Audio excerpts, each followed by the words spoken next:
There's the difference. It don't look like much. 102 to 105, but carbon fiber.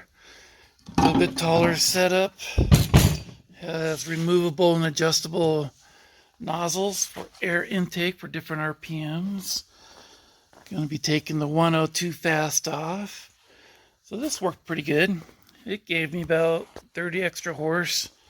But this, I'll be able to maintain the same low and mid range and then bring my horsepower up around 730 to 750.